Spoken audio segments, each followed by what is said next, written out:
I think that's one of the biggest misconceptions about people when we get sober is that we stop having fun, that we just kind of want to stay home. Yeah. It's not. Like, in my experience, sober people love to party. Yes, Love and that was to party. one of the things I remember when I first met you, because it was at the gala, and you were just so excited. And I dreamt that you were twisting through 7 suns of gold, and the gypsy was insisting. Hello everybody, welcome to the Soberful podcast, and today I am joined by the very fabulous, as you're about to discover, Lori Windfeldt. Hi! So Lori is many things. She is a US Today bestselling author. She has a podcast. She is the founder of Dry Society, which is one of the things we're going to be talking about today. She is an event producer, a recovery advocate, and she's a former drunken housewife. Yes. And Lori's just one of these people when you meet her that you just don't forget her. And we met a year and a half ago-ish, roughly. It was like September, and I was hearing about this, like there's this recovery gala in Reno. And I just moved near to Reno into Lake Tahoe. And I'm like, what? There's a recovery gala thing? How do I not know about this? Why am I not going? So I got tickets and I went, and it was fabulous. Lori did an amazing job, and we got to know each other then and at various other recovery events, and just to know her is to love her. She's just one of those personalities in sobriety that you don't ever forget. And I honestly, Lori, sobriety needs people like you. Like, just take no prisoners, doesn't take any shit, gets it done. You're so sweet. Thank you. Yes, I do know, and I completely agree. So I want to hear, I want you to talk about Dry Society, because I just think it's an amazing vision that you had. But let's start with your story a little bit of the drunken housewife. Absolutely. Tell us a little bit about your drinking. I was quite the drunken housewife. It's interesting. That's the only thing I sort of whoop when you were introducing, because I'm like, yeah, I really relate to that. The drunken housewife for me was exactly just that. I had my second child by birth, third child as in I have a stepdaughter that's older. And my husband and I made the decision when my daughter was born, and that was in 2013, for me to stay home. And that was a group decision as a family. It just made more sense for me to be home with our children than it was for me to be back into corporate America, and him also working as a healthcare executive. And I found almost immediately as that happened, as I became this new mom, and that was my job, it really became my identity. And because of that, I did not feel worthy of really anything, because, what is my job? To change diapers and to do laundry?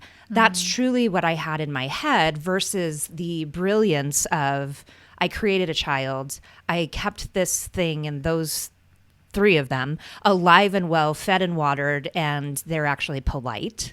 So it's interesting, at the time, I was very much depressed and really sad and upset that what I really wanted in life, which was success in a career, was not happening because I was now stuck at home, is really how I felt.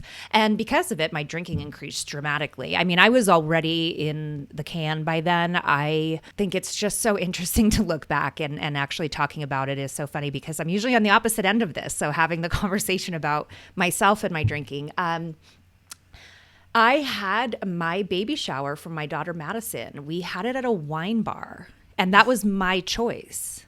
I was very clear to my friend and my sister and my family, I wanted to have it at one of my favorite places, and it was at the nearest wine shop. And people thought I was just insane, but it was what it was. Also had mimosas waiting. As soon as Madison was born, we had a beautiful suite in the hospital, and I made very clear on my list of things to bring to the hospital that champagne was included.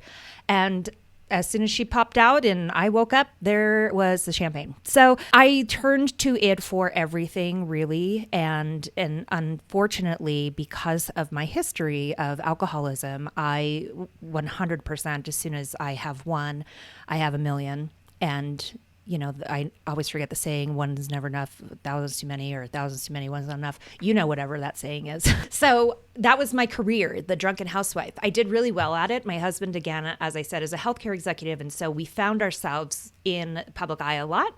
And with that, being in Reno, Nevada, 24-hour town, drinking is a normalcy. And it was really abnormal for me to walk through any of these events without having alcohol present. And so I would say the first year of not drinking, I was so self-absorbed. I really thought people would notice that I was actually walking around at these events without alcohol, and I was having panic attacks about it. And I was having, I'm not going to go, or the plan, make sure I have a drink in my hand. And I found as I walked through the first few events, no one really even understood or cared. And frankly, by the time a year or so came about, people just didn't even know. What do you mean you haven't been drinking for a year?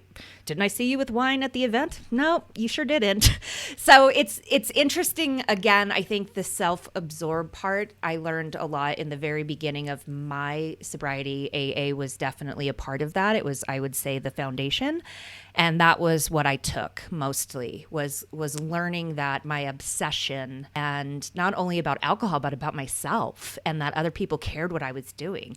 And when I realized that was not the case, I think is when my natural personality of I don't give a damn came out in like, really, gosh, why do I care what other people think so much?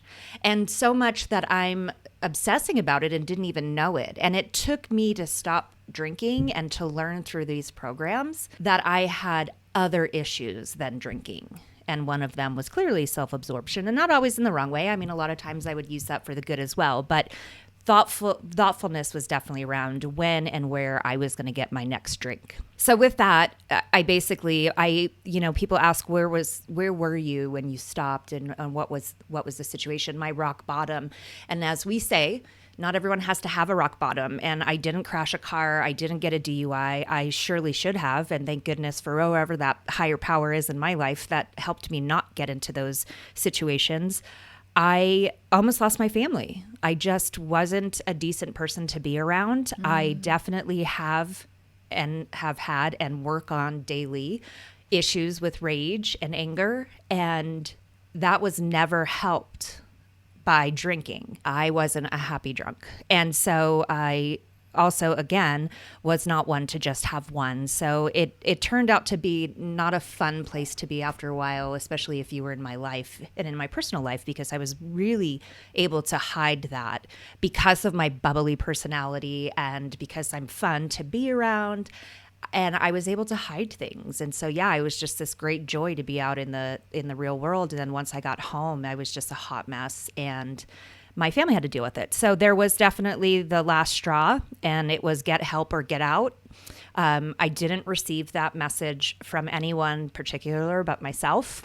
I knew that I was going to be raising children alone soon enough if I didn't stop the shenanigans. And so I called on my BFF, Heather, and I had some medical help and, of course, my husband's support, and said, I think it's time for me to get medical help, because I realized that this moderation of drinking that I continued to try on my own for tens of years was not working.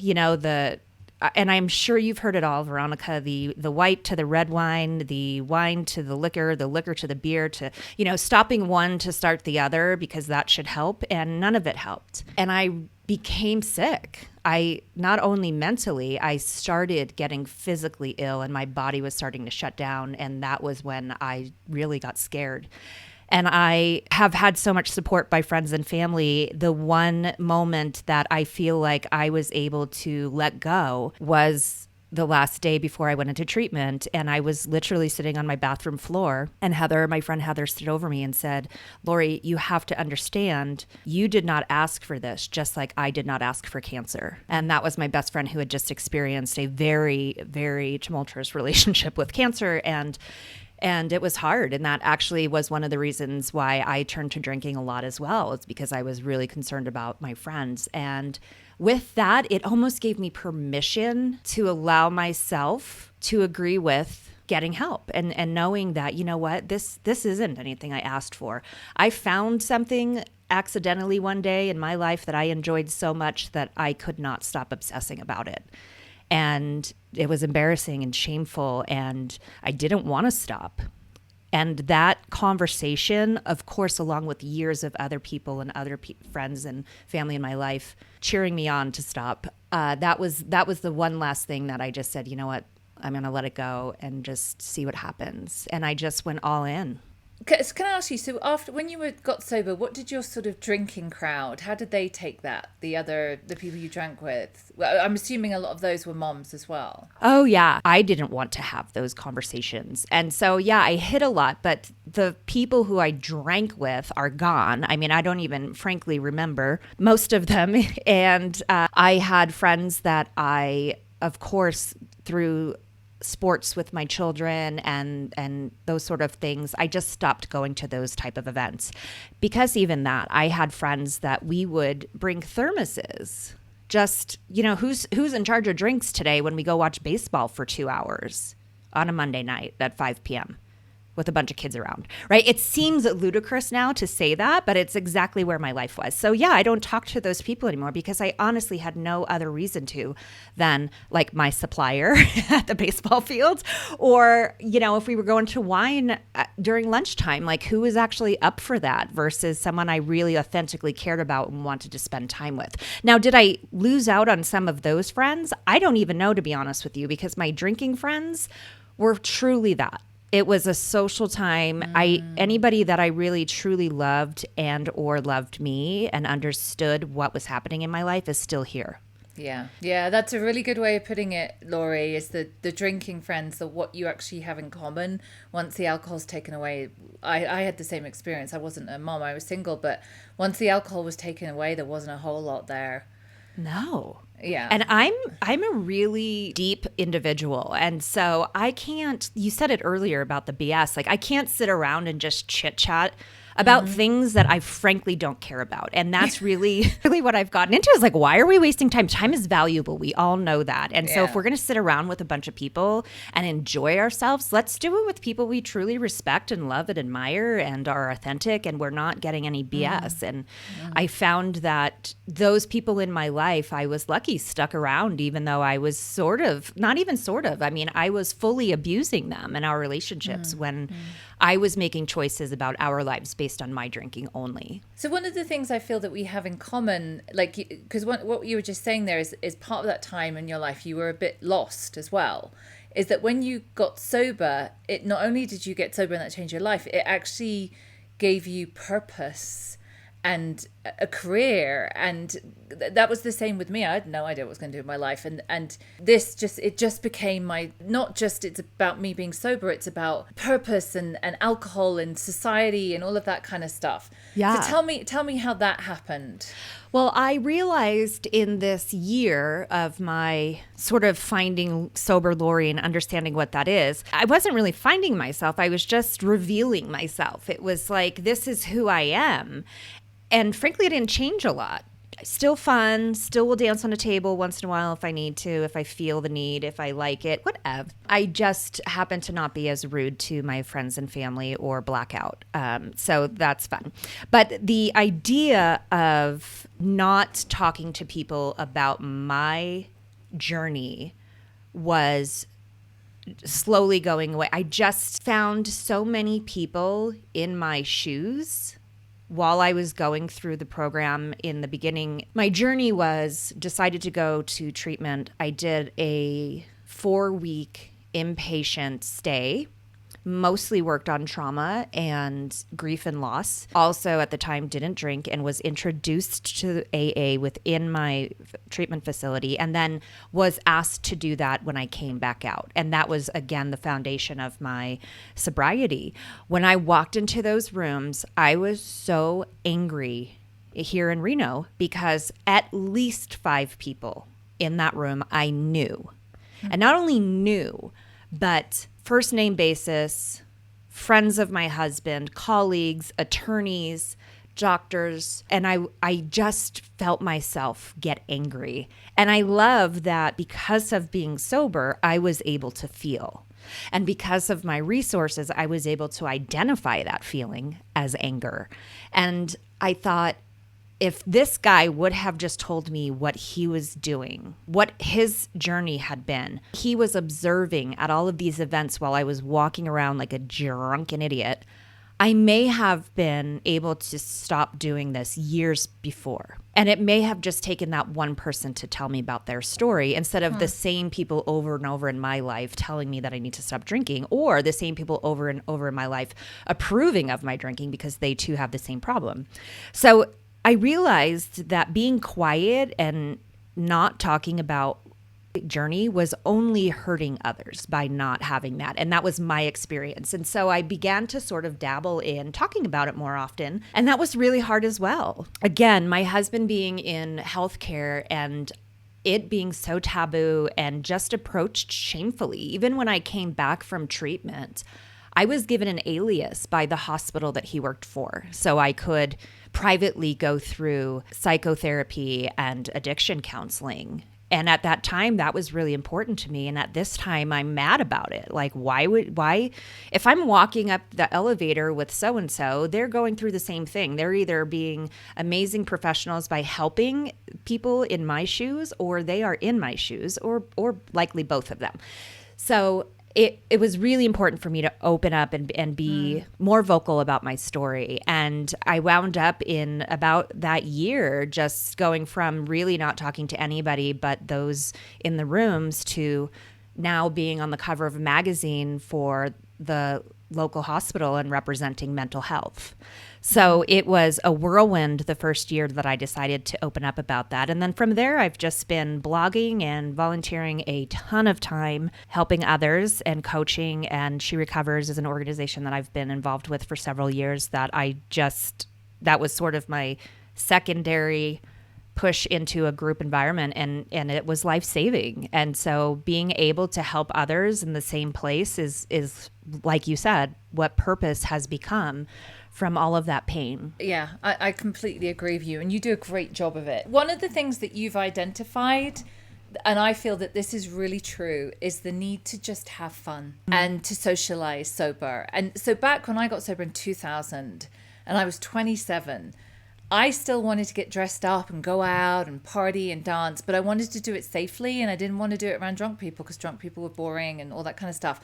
And back in the day, there was just kind of like your AA dues, which could vary from like just terrible. Right. And I'm going to say I've been to some good ones as well. There were some great events in England, and I really valued them. And it's like, I think that's one of the biggest misconceptions about people when we get sober, is that we stop having fun, that we just kind of want to stay home.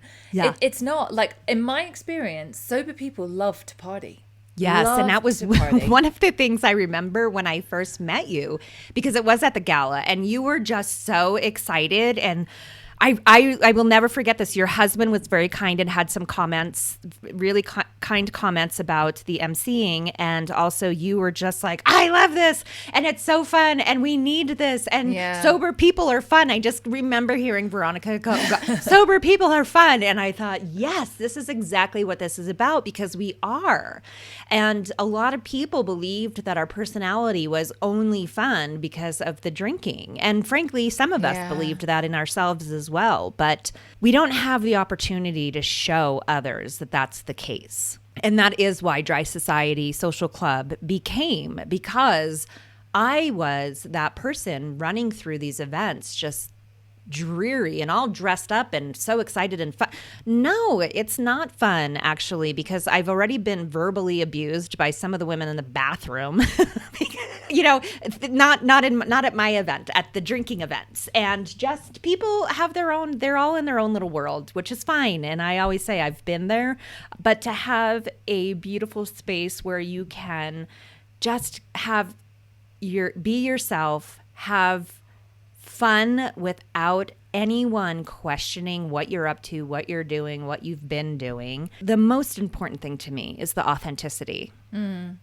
It's just when people come and say hi and want to chit chat quickly, the difference between these events with Dry Society versus going out into the real world, I call it, are night and day. And mostly it's because I feel that the genuine authenticity of people saying hello or asking how you're doing or even just telling you, complimenting you on something, or asking you about something you've been working on, I feel that so much more genuinely than I do at some of the community events that I attend. And I think a lot of that has to do with not drinking. Yeah, 100% agree. So, I mean, what was your vision? Like, how did you, the gala, because the one I went, had you done one before the 2021? You Yes. had, yeah. You obviously hadn't done it in 2020. It was like the first, we're still a little COVID-y. Yeah. So we started in 2019, and the vision for me was essentially going to at least 2 times a month throughout the year. My husband and I, we were at a full-on black tie event for something, January through December. And I love getting dressed up. I love getting glam. I love listening to live music. And what wound up happening during these events is, which used to be very exciting to me, is before we even would get to registration, we would have somebody champagne or telling us where the bar is located or those sort of things. And so immediately, as I was coming back out into the public, I wound up getting very triggered. And I know that people are a little sensitive to the word trigger, but you have to just do what works for you in your journey. And for me, that was triggering. And so much so that I just hated to have to say no. And that was really what the issue was for me. Not that there was alcohol at these gatherings, but that I was pushed to drink it as soon as I walked in. It was the only thing available.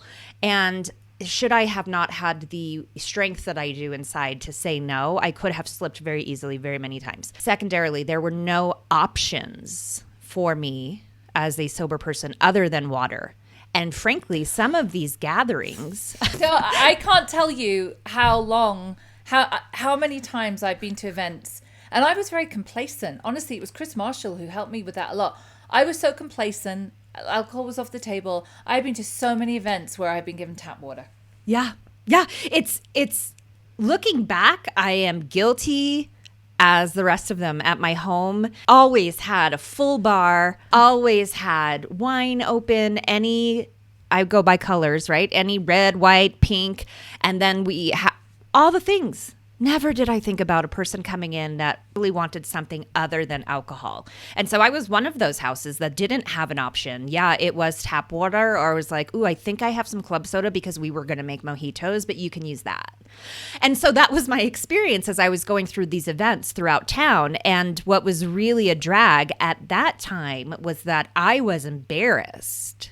And I wasn't as forthcoming as I am now. If I walk into an event now and I just see alcohol, I will raise hell with a bartender. Same, yeah. In a very nice, joking, but you get the point kind of way is, hi, I see that you have 17 different types of beer lined up in front of me. That's amazing. What great options. Yeah, which would you like? None, because I don't drink. So is there anything else back there besides the juice that you'd like to pour me, like pineapple, cranberry, or grapefruit? Yeah. And then it's dead frickin' crickets. And like, holy shit, you can tell that there's actual, like, let's have a conversation about this. There's an actual person putting thought to, wow, if I was not drinking these beers, pineapple juice, a full cup of pineapple juice is probably not what I would choose, right? Like, who does that? Yeah. So I just have those conversations. No, and frankly, my daughter's 9. She doesn't even drink that crap. She'd be like, can you put some club soda in that? And I need a lime with a fancy umbrella. So the idea of Dry Society and the gala that you're talking about was in 2019. It was me going through the first half of that year to all of these events and really getting upset about it and not making any change and not talking friendly to the bartenders about making change, but just really complaining about it. And I called myself out and I said, put up or shut up. If you're going to continue to complain, you need to do something about it. And the only way that something's going to get done about this is if you do it. And so I said, I'm going to just plan my own party. And that's where the 2019 Dry Society Social Club Gathering Gala happened, is I said, this is what's going to happen. I knew of several sober, successful entrepreneurs and businessmen and women in Reno because they were all in the freaking rooms. So I just knocked on their door and I was like, hey, I know that you're not like talking to anybody about what's going on in your life, but I'd love some of your money so we could plan this party. How do we do that? How do I have you sponsor this event and make it just big and beautiful and gorgeous? And really what I continued to hear was that we needed to be a nonprofit organization, and there had to be obviously a reason other than just having this great party. And the reason was easy, is we needed to have elevated events for sober people to continue their recovery. Otherwise, you're going to see people continually falling off the wagon or sitting at home dry knuckling it. White knuckling it, dry knuckling it. Where did that come? That's gross. Maybe it's the weather. I don't know. So it was really bizarre, Veronica, because so many people, when I decided, okay, we have to go nonprofit, that's the road. So many people told me how difficult that road was and how much paperwork was involved, and you're getting involved in the government and these things. And I thought, you know what, again, if I'm not going to do it, it's not going to get done, or somebody else will. So let's just go for it. I will tell you, as I was at the same time, it was a parallel situation. I was trying to get sponsors and promising at some point the IRS is going to say yes and we will be a nonprofit organization. And I tell you, the day of the event, I walked to our PO box, and that is when we got the IRS exception, whatever, the letter that said you are granted 501c3 status. And I thought I was so excited. That was the most exciting thing that had ever happened. And so I ran, the gala was that night, and I was like, I had the paper, and I'm like, guess what, you guys, we did it, and we by I. And that was something that was really hard for me to think about, because it really was at that time a very individual situation. I was on a complete mission to make sure that we had this event, and it happened, and we had sponsors, and we had people, and the best thing that came out of that and comes out of that every year, besides of course meeting people like you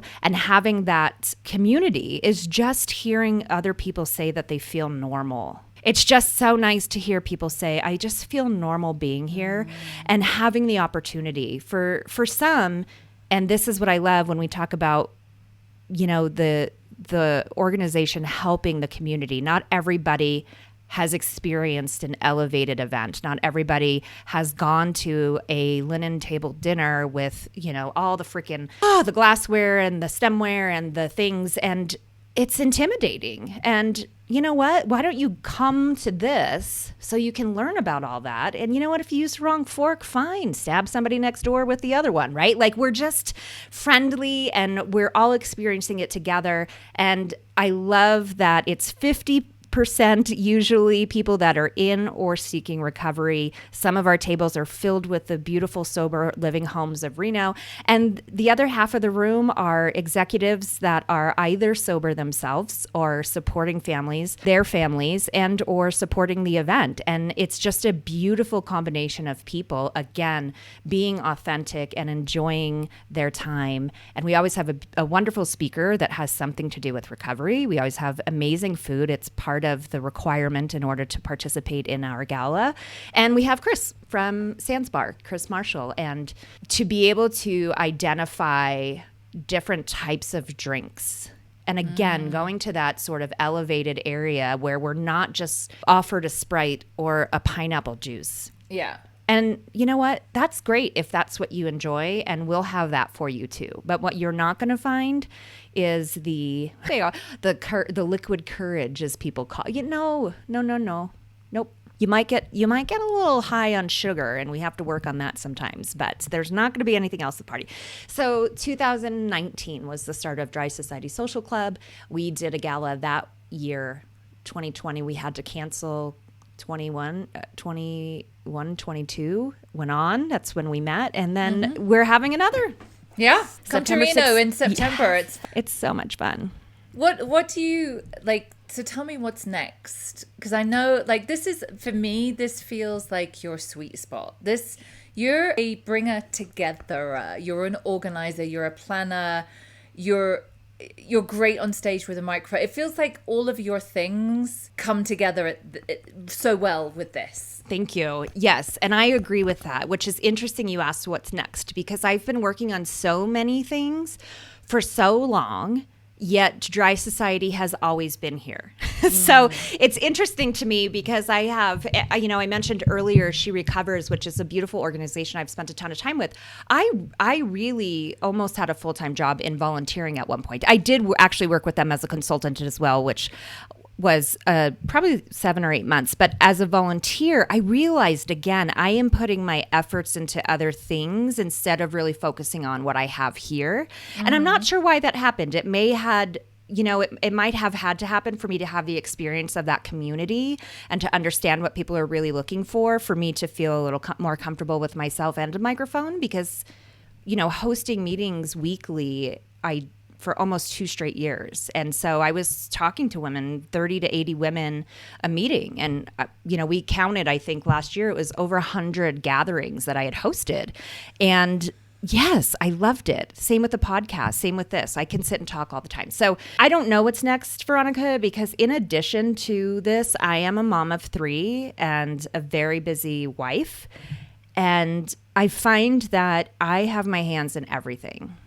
I really do. And I know that I also, I have active mental health issues that I have to work on as well. And some of that is ADHD, and that is diagnosed. That was diagnosed, depression and anxiety as well. And I found myself doing this today, and I'll be honest with the audience, just so people understand, while this seems very natural, I haven't accomplished anything else today because I was so concentrated on the fact that I had to be here at 2:00. That was all that I could focus on, is that I have this one thing that I have to accomplish. And sometimes it's feeding my children, and sometimes it's making sure you don't miss the Soberful podcast. And so I really struggle without having a set 8 to 5 schedule with work. I have to be honest with you. So for me, it's really nice having the opportunity to consult. I do have a couple of coaching clients that I work with. That in itself is also difficult. I think you and I have had this conversation before. There's a level of recovery coaches that do not do the work or get the certifications or education that's necessary. And so it's pretty harmful. At the same time, there are those of us that are sort of in the middle that didn't necessarily go to traditional, master's programs and such. And so that might be on the horizon for me. I don't know. But I do enjoy working with the in-between where, I'm a sober person and I'd like to start thriving in my recovery and my sobriety. And how can I do that? And that's my sweet spot, to help people. And so I do that, I say on the side, but that's really my full-time job, and Dry Society Social Club. And I would love to continue to have not only the event in Reno, but to branch out and have that on a national level in different areas. 100%. And if you're listening to this and you would like to have, I'm just going to tell you, it's just a great event. Professional, the food, everything. This is a high end, because the tickets are actually fairly reasonably priced, but it's a slick event. It checks a lot of boxes for people in sobriety. So I would love to see Dry Society events in other cities. And if you would like one, I'm sure you could reach out to Lori, because I'm sure she'd love to chat. Absolutely. Yeah, I want to see this social movement really grow. And I think it is. But I think we're still in its infancy. Yes, for sure. Dry Society itself, yes. The movement, oh my gosh, it's interesting to watch how quickly, I don't want to say it's catching on fire because it's been hot for a while, right? But I think that the opportunity for others, I have a beautiful friend in my life that is the daughter of a very good friend of mine who just graduated college, who's moved out into the East Coast on her own. She's just thriving. And she approached me recently and said, I want to be sober. And she's a partier. She will say, I'm the party girl. And what that meant to her was it's Friday, weekends, classes are over, and binge drinking, blacking out, going wherever. And she just woke up one day and decided, I want more than to be that person. And she is thriving. And what I love about this is the idea of not being embarrassed by saying, I want more out of my life. And I think that's what's so important, and why, frankly, I am drawn to working with young women and other women that are interested in telling their story, mostly because the more we talk about it, the more we're able to normalize sobriety. That's what I'm interested in. The story behind it, what did you do? How did you get here?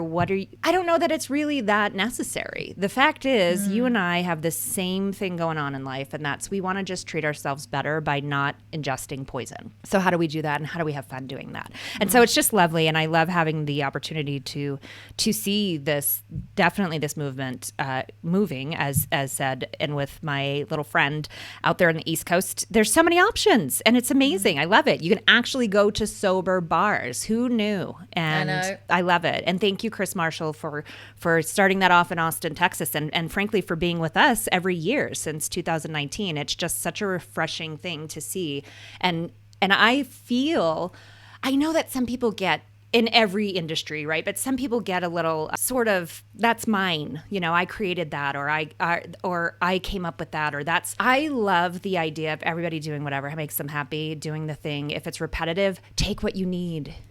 Take what you need. If somebody else is saying it, they might say it differently than you. If somebody else is doing it, they might be doing it differently than you. If the idea behind sobriety and recovery is to ensure that we're in a healthy place, then who gives a shit how they get there? Yeah. Let's just do it. Yeah. Yeah. Lori, I love all of that. I just feel the best is yet to come. I think I love everything you're doing. I think that Dry Society, I just think Reno's very lucky to have it. And hopefully, we're just going to see more of this growth of social events and just normalizing. I mean, more and more, I'm just meeting people who don't drink very much. And they're like, I don't want to go and have a glass of water. I'm quite happy to have something that's alcohol-free, but there's no options. I don't want soda. I can look really nice. More and more people are becoming alcohol-free, not for the reasons that we did because they had problems, but because they recognize it's a better lifestyle, they have more fun, they're not drinking right now, whatever. And finally, the movement is really starting to happen. If you ever go to London, by the way, you must go. Club Soda has opened up. It's alcohol-free. We call it an off-license, like a liquor store, and they have a little bar area, and it's right near Covent Garden. So if you ever go to London, you must go to that as well. I must go. Yeah, I must go. Well, it's growing and growing and growing. It is. It's beautiful. And I saw some other things popping up in New York, and I love the idea of people just embracing that regardless of the reason, if someone chooses, just like food, we've had this conversation so many times in this area, is if someone's chosen to be a vegan or a vegetarian, or they're plant-based, or they're dairy-free, it's really not a huge concern about why they made that choice. Yeah. And they're catered for. And we're getting there. Just let everybody live their freaking life. As long as they're not harming others, we're good. Wouldn't it be wonderful if it was just that simple, Veronica? Yeah. Well, let's leave it there. That's a thought for the day. Lovely. Tell people where they can find you if they want to find you. The easiest way to get a hold of me is loriwindfeldt.com, and I'm sure that will be in the show notes, so you could spell it there. And all of my information to get in contact, and then drysocietysocialclub.org. You can see pictures from all the other gatherings. You can get information about this year's event. And also, this year we're doing the Sands Bar Academy Awards with Chris Marshall. And so we have the opportunity, there's a link on the Dry Society Social Club website to also vote for your favorite non-alcoholic beverage companies. Fun. Brilliant. Okay, thank you so much, Lori. I'm so glad that we got you finally on the show. Please let us know what you think about the website. You can check out Lori. Everything will be in the show notes.